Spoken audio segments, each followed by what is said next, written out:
Log date. Cycle 66355. Koldeck Sakar. A new crew member has joined us today. Quite exciting. It's a species I've never seen before. They wrote down human on their application.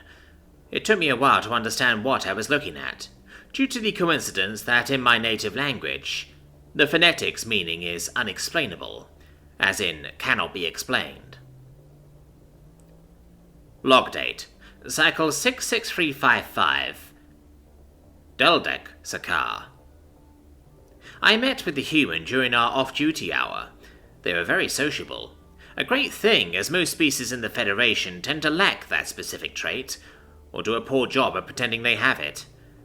They are a male, standing a full antenna above most crew members, save for the Jultuk, which stands at around 1.5 antenna above most. Wait.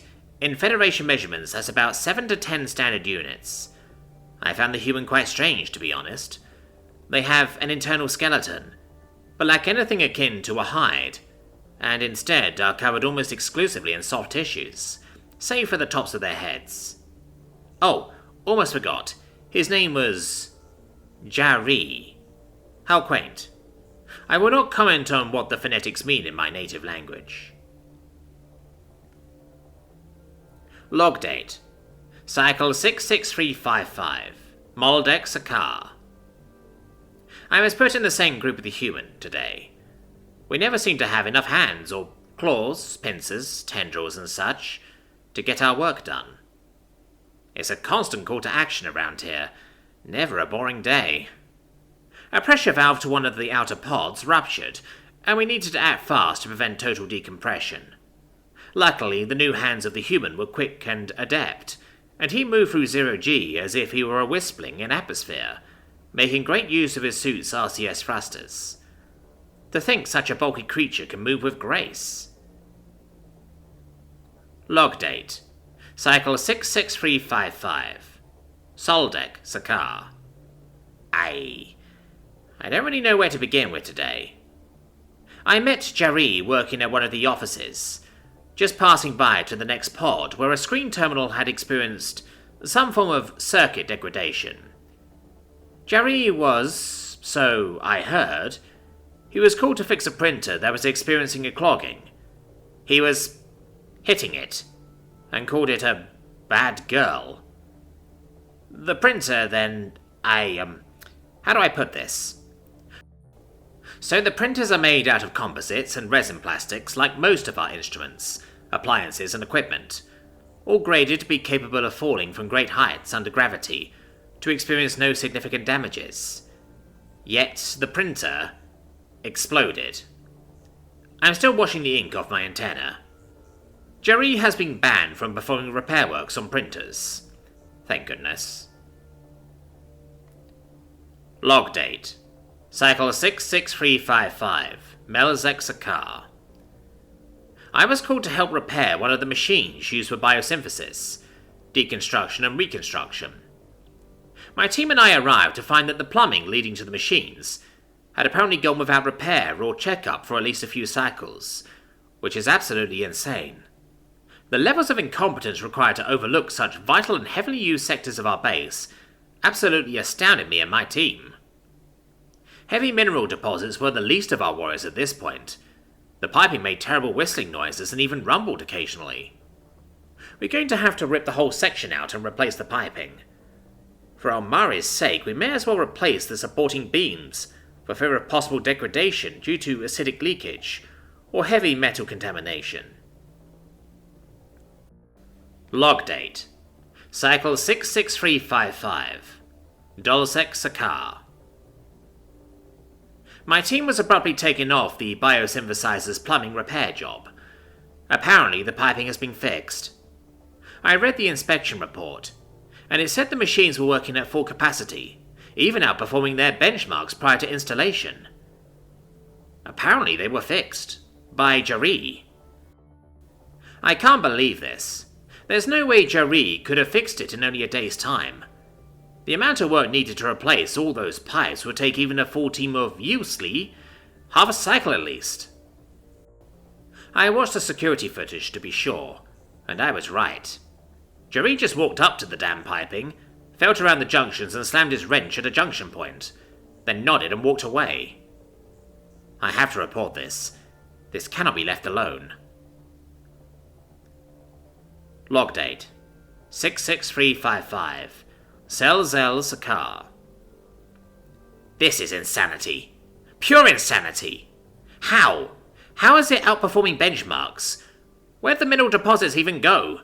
The synthesis even occurs at 5.89% faster than its previously logged peak efficiency. It doesn't make any sense. It's illogical.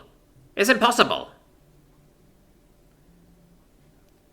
Log date 66355. Golkel Dakar. Apparently, banning Jerry from repairing printers wasn't good enough. The appliances seem to require constant maintenance these days. I've been called no less than 5 times in just as many days to fix a clogging, ink shortage, whatever that is. Ink shortage. The appliance literally has an entire 5 liquid unit tank for each of the prime standard color tones, and a further redundant 1 liquid unit tank per tertiary colors, in the higher and lower spectrum. None of the tanks were even half empty, yet the device refused to function, until I replaced the manufacturer's chip from a new tank into it. Log date 66356. Deldexakar. Ink shortages. It's always ink shortages. Why? I just replaced you this morning. Log date 66356. Soldexakar. He just hit it. Just slapped it. And the screen turned back on. The circuit diagnostics clearly read that one of the transistors had worn out. How does merely applying blunt force to the apparatus cause a transistor to suddenly regain functionality? Log date 66357. Dolzek Sakar. Jerry is now the only member of IT allowed to work on printers. Log date 66357.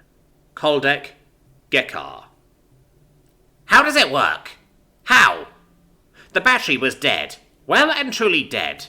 The cable wasn't even properly plugged in. The screen was over a dozen cycles out of date. The CPU was over 100 cycles out of date. And he just kicked it.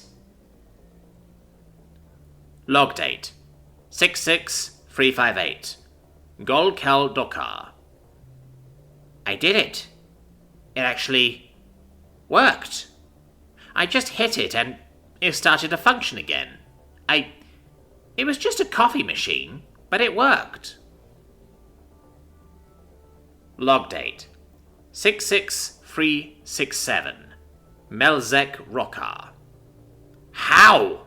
How does it work? It doesn't make any sense. Why does it work? Log date 66368. Selzel Rakar. I've got it. The printers are a sentient race of non-carbon-based life. It's the only reasonable explanation for why they respond to blunt force trauma. Only sentient creatures can respond to external trauma, after all. Log date 66368. Moldek Bekar. I have been banned from any and all interactions with the species known as printers. I know they're sentient. I know it. They must be. Log date 66370. Melzek Wekar. I forgot to introduce you to my new pet. His name is Skippy. He's my perfect little helper. He's friends with the pipes on floor 8. I don't know why, but they seem to only cooperate with me when Skippy says hello to them. Say hello, Skippy. Well, didn't expect him to say much. He's a rock, after all.